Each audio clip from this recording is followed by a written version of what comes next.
malgré un avenir tout tracé dans l'horlogerie-bijouterie de son père. Raymond Caudrilier préfère le spectacle et devenir artiste lyrique sous le nom d'H. Emos. Selon la légende, il aurait débuté au cinéma à 12 ans, dans un film de Georges Méliès. Officiellement, il débute dans un film muet de 1910 Pendaison à Jefferson City de Jean Durand. Mobilisé en 1914, il est très marqué par les combats de la bataille de Verdun, entre 1916 et 1918. Bien plus tard, en 1930 à 31, il participera au film de Raymond Bernard, Les Croix de Bois, où il témoignera à sa manière de sa situation de poilu. Sa gouaille de titi parisien et sa silhouette dégingandée lui offrent des rôles mémorables.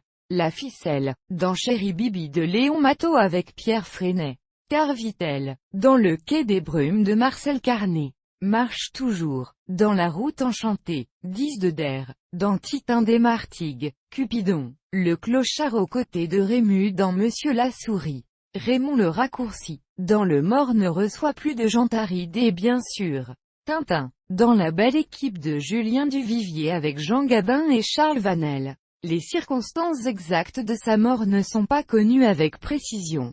On sait seulement avec certitude qu'il a été abattu à la Libération de Paris près de la gare du Nord dans le 10e arrondissement, et qu'il a été déclaré mort à l'hôpital Saint-Louis.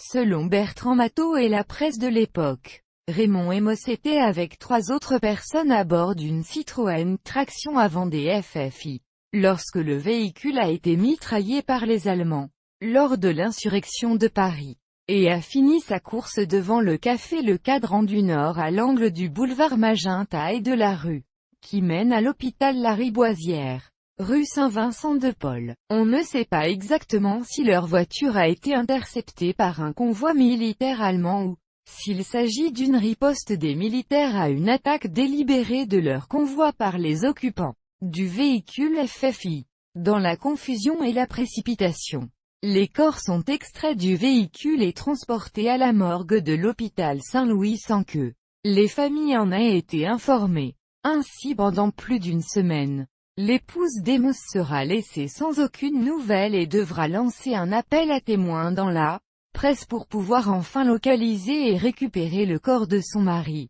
Les obsèques ont lieu le 8 septembre suivant en l'église Saint-Antoine des 15-20 en présence d'une foule de plus de 2,000 personnes. Un détachement de FFI présente les armes, ce qui confirme qu'Emos faisait bien partie de leur réseau de résistance. Raymond Emos est inhumé au cimetière de Chennevières-sur-Marne, Val-de-Marne.